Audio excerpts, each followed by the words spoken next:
começar agradecendo, né, o convite. Diferente da Eliane, eu não conhecia nem o prédio, apesar de estar aqui na Ilha do Fundão, né? Eu nunca havia entrado, então, na verdade, estou debutando aqui nessa unidade.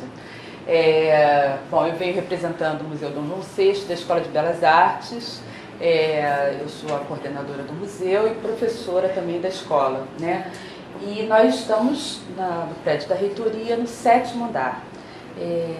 Bastante diferente a natureza do museu, né, em comparação ao Museu Nacional, mas a gente tem algumas pequenas semelhanças, né? Eu tive a oportunidade de trabalhar até no Museu Nacional e é uma maravilha a gente ver a instituição que a gente está inserido de alguma forma.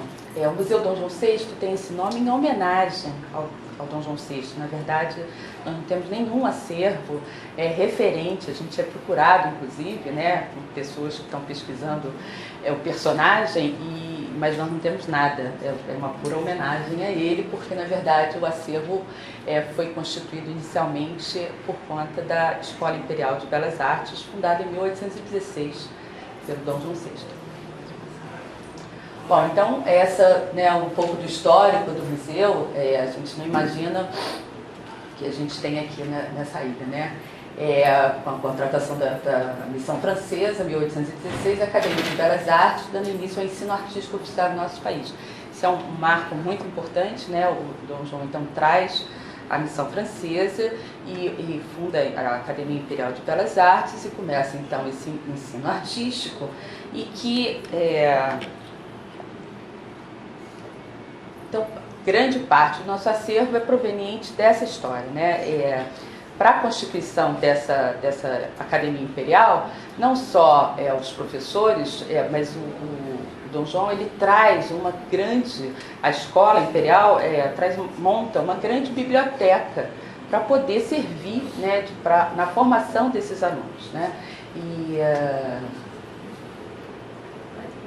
Então, vamos falar um pouco só do histórico do prédio, né, com a República. Então, a academia passou a se chamar Escola Nacional de Belas Artes, foi transferida em 1908 como monumento eclético, né, que hoje é o Museu Nacional de Belas Artes, né. Pode passar. Em 75, a gente sabe, por conta do período militar, né, a escola então é transferida para cá, mas na verdade foi em 37 que houve o grande marco da formação do acervo, do nosso acervo. Em 37 o IFAM, né, passa a ser criado, inicialmente ISFAM, Serviço Nacional, Serviço de Proteção Histórico-Artístico ao Patrimônio, sigla um pouco essa, e nisso se cria o Museu Nacional de Belas Artes, né, um projeto dessa instituição de patrimônio, criar instituições museológicas para dar conta, né, relativas a especificidades do patrimônio nacional. É criado o Museu Nacional de Belas Artes e nesse momento, então, o que acontece é que a Escola Nacional de Belas Artes, ela está né, constituída no prédio, naquele prédio, e ela, na verdade, os quadros que hoje pertencem ao Museu Nacional de Belas Artes estavam nas salas de aula, né, eram acervo da escola, não eram vistos como acervo museológico. No momento que esse Museu de Belas Artes é criado, então esse acervo é separado.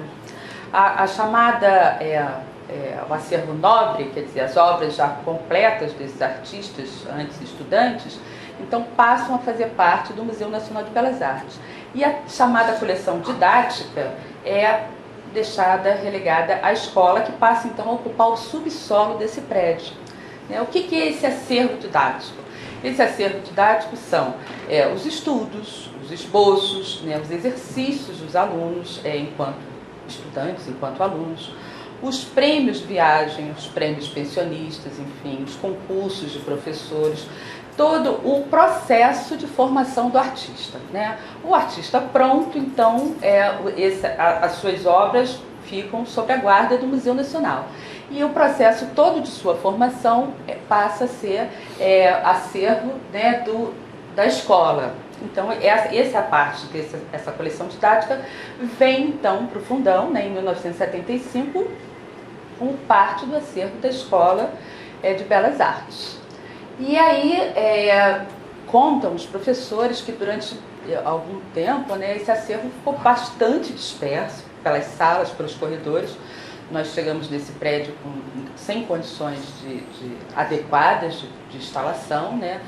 E mais um diretor, professor Almir Paredes, em 79, então, que ele tinha toda uma formação museológica, ele resolve, então, criar esse museu, né? Esse Museu Dom João VI, e começa, então, a catalogar, um esforço enorme de catalogação dessas peças, que estão dispersas, e a reunir num museu que inicialmente foi localizado, talvez alguns de vocês possam ter conhecido, no segundo andar do prédio da reitoria, exatamente ali onde tem o gabinete, onde hoje vai ser montada a biblioteca. Era um prédio bastante complicado, né, porque tem uma cobertura instável, então muitas goteiras, o acervo o tempo todo tendo que ser modificado, trocado de lugar. E hoje, então é isso, né, ele monta o museu, as instalações sempre problemáticas, e aí hoje o museu está localizado no 7º andar do prédio da reitoria, né, por conta de um esforço enorme da professora Sônia Gomes Pereira, que durante muitos anos foi a coordenadora do museu. Ele pode passar, que é essa, eu adoro homenagear, pode passar, né, por conta de um grande projeto que ela foi a coordenadora em 2004, deu início, um projeto Petrobras, né, de revitalização do museu. Então, esse projeto foi um projeto que, na verdade, está sendo finalizado agora, desde 2004. O museu foi reinaugurado em 2008, no 7º andar, mas só agora ele está sendo finalizado, porque era um projeto que envolvia não só uma reinstalação, né, as novas instalações do museu, mas toda uma questão do banco de dados, a digitalização de parte do acervo, enfim, um projeto bastante grande. Que a gente chama de... Pode passar, né? Essa é uma parte do museu, vou falar um pouco. Então, a gente agora está no 7º andar, e esse projeto, para adequação, né, do museu a esse novo espaço, um espaço infinitamente menor do que anteriormente era ocupado, foi então eleito como partido museográfico, né, que toda a reserva técnica fosse aberta, né? Então é um projeto museográfico bastante arrojado, a gente está sendo inclusive muito visitado como referência, né, em termos de exposição, porque todo o acervo está acessível, né? A gente não tem uma reserva técnica fechada, eu vou mostrar algumas fotos que vocês podem ver. E o museu, na verdade, ele é composto de um conjunto que não envolve só o acervo museológico, né? Nós temos também um arquivo histórico referente a toda a criação da própria Academia Imperial de Belas Artes, né? Os livros de ata da congregação da escola, os livros de matrícula dos alunos, tem toda uma série esse não está exposto, né, dos desenhos, dos trabalhos em papel. A gente está, na verdade, a exposição dá conta do acervo de pintura e do acervo escultórico, né, mas a parte do papel não tem como ficar, então não é uma apoteca. Então, uma quantidade enorme de esboços, né, desenhos em carvão, em lápis de cor e tudo. E faz parte agora também do conjunto, né, do conjunto histórico da escola, a Biblioteca de Obras Raras, né, a biblioteca montada nesse período, né, do século XIX, para justamente servir para a formação desses alunos.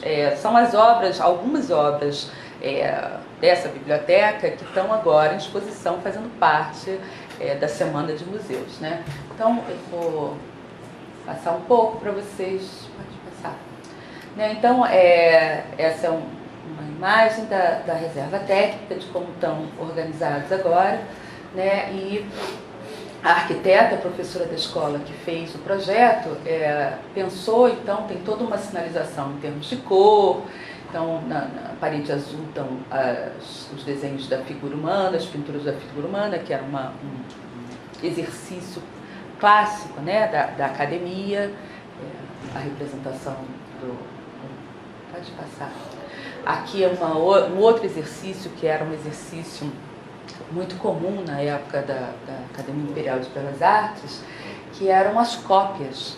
Então, muitos artistas eram enviados, né, para o exterior, o pensionista, o prêmio viagem, e o pensionista tinha como tarefa, né, nessas viagens à Europa, enviar, né, para a escola cópias de clássicos, né? E qual o sentido dessas cópias, né? A gente tem um certo, né, hoje em dia, um certo preconceito com cópias, mas na verdade as cópias tinham um sentido didático muito importante, não só para o treino desse artista, mas para que esse artista, produzindo cópias, esse material servia para os que aqui ficavam, né? Porque se a gente pensar, a gente tinha poucos livros, né, de arte, né? A impressão era escassa, então era uma maneira dos alunos aqui entrarem em contato com a produção dos grandes mestres. Isso tudo que eu estou falando, na verdade, é fruto de pesquisa, né? O museu tem como característica principal ser um museu, né, como um museu universitário, ser um museu que forneça, na verdade, que abra suas portas principalmente para pesquisa. Nós estamos abertos no horário, né, de 9 às 4, quer dizer, nós não temos nenhuma bastante diferente no caso do Museu Nacional, de um grande público. Nós não temos condições de atender, então a maior parte do nosso público, né, dos nossos visitantes, são pesquisadores, né, pesquisadores da própria escola, ou na verdade, a gente recebe pesquisadores do Brasil inteiro, principalmente ligados à pós-graduação. Na escola nós temos uma linha de pesquisa na pós-graduação, um grupo de pesquisa, que inclusive essa semana está iniciando um seminário, né, o segundo seminário do Museu Dom João VI, que é exatamente o seminário que vai, né, apresentar o produto dessas pesquisas. A gente teve a primeira versão no ano passado e esse ano a gente começa agora na terça-feira com a segunda edição desse seminário.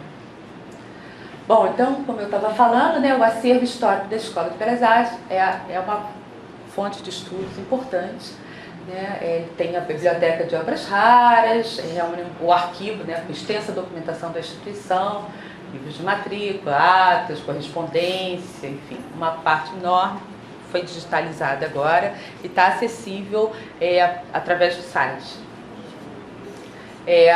Basicamente, a gente tem, né, duas coleções, que é essa coleção que eu estava falando para vocês, que é a coleção chamada didática, né, que são todos esses exercícios de escola, esses exercícios artísticos, como eu mostrei, né, o estudo de anatomia, o modelo vivo, enfim.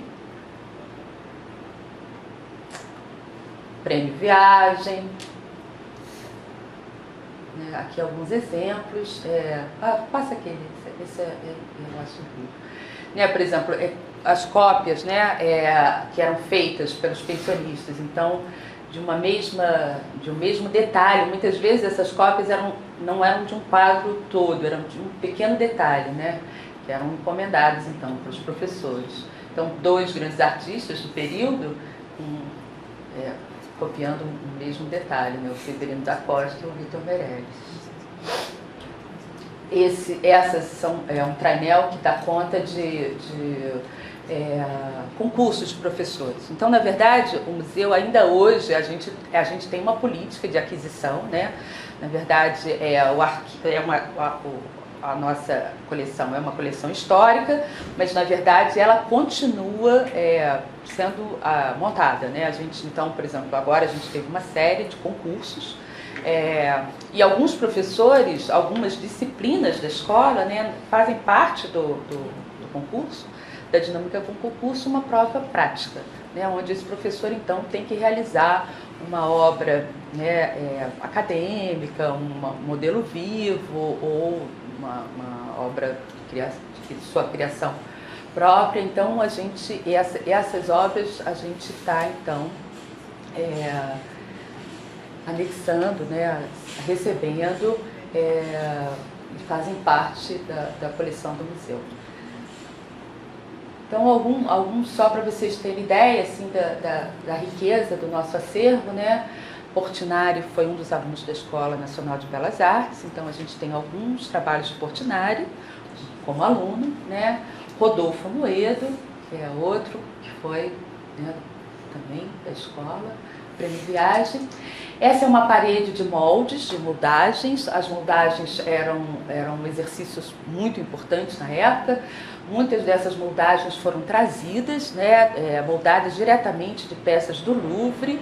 Então, era o que se tinha de mais próximo na época para o estudo da arte. Então, os alunos tinham como exercício desenhar, aprender sobre luz e sombra, sobre volume, desenhando a partir dessas moldagens, né? As moldagens não eram exercícios propriamente de escultura, eram exercícios de desenho. Então, a gente tem uma parede, uma série de moldagens que foi... a gente ainda está recolhendo, de vez em quando um professor, né, aparece com alguma peça que encontrou no armário, ou que está no ateliê, porque os ateliês estão localizados no segundo andar, o ateliê de escultura, ateliê de pintura, de gravura, enfim. E a gente ainda dá conta de encontrar algumas peças. E a segunda coleção, que é uma coleção importantíssima, embora não faça parte em nada do acervo histórico da escola, é a coleção Jerônimo Ferreira das Neves, né? Essa coleção, então, foi doada em 47 pela viúva desse senhor, né? Era um bibliófilo, e ele deixou em testamento, que então a coleção ela não poderia ser desmembrada, e ela estava sendo dada à escola. Então, por isso, o Museu Nacional de Belas Artes não teve condições de reter, né, essa coleção, apesar do valor dela. Então, ela veio para cá, né, para a ilha, e está na exposição. Então, essa coleção são móveis, tem porcelanas lindíssimas, tem algum vestuário e pinturas, né? Esse medalhão, Luca della Robbia, e agora, recentemente, uma professora da escola descobriu, né? Ela tinha esse quadro, essa pintura flamenca, que era atribuído a Kent Metz, que é um grande artista. Ela foi atestada, então a gente tem agora um Kent Metz autêntico.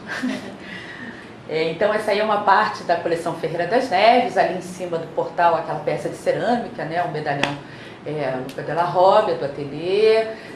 Aqui tem alguns livros, algumas pinturas, o armário de cá tem as porcelanas, enfim. E aí, só para mostrar um pouco, né, a dinâmica da visitação do museu, como na verdade são alunos da escola. O museu, como está no 7º andar, ele está exatamente no andar onde funciona a Escola de Belas Artes. Então, na verdade, é um museu bastante, nesse sentido, didático. Os alunos têm acesso direto, tanto em visitação como em pesquisa, e isso é um estímulo enorme, né, para que possa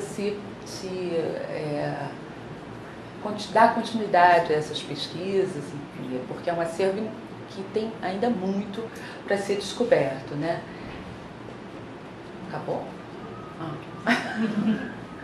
Então essa de vermelho é a museóloga, né, a Renata Carvalhais, uma visita guiada. Então essa parte toda tem as esculturas, os bustos, muitos de exercícios de alunos. Então a gente teve uma série de diretores da escola que foram professores, que têm peças, né?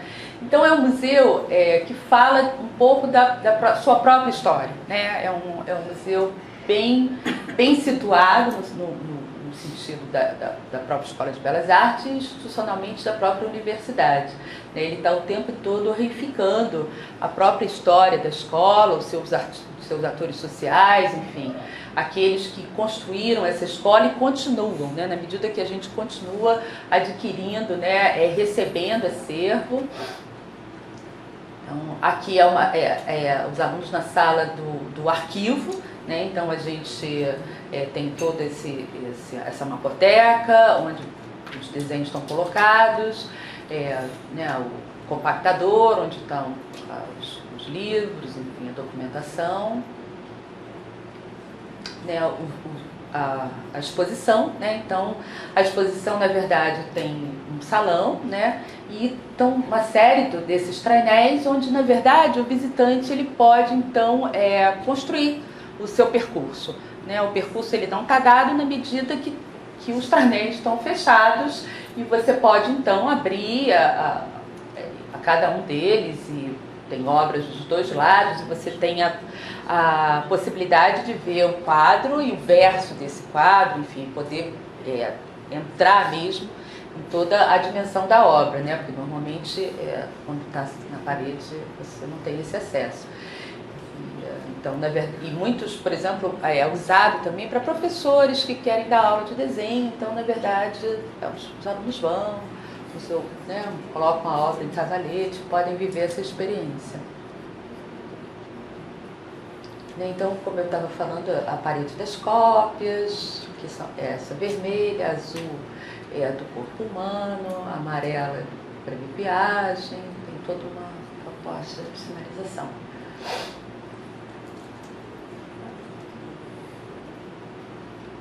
Os bustos. Bom, basicamente isso, né? Para deixar ainda, quis mostrar muito para vocês terem vontade de visitar o museu. O museu está aberto de 9 às 4, o horário bem, né, comercial, e a gente está no 7º andar. Eu gostaria de convidar todos para participar, para poder estar no seminário e tendo em vista isso, né, essa possibilidade da gente estar construindo e dando a ver essa história, né, a importância da academia. Nós estamos comemorando esse ano 195 anos da Escola de Belas Artes, né? É uma data bastante significativa e, então, na verdade, a importância do museu de guardar, né, de ser a instituição de guarda e memória de toda essa história. Mais uma vez eu queria agradecer.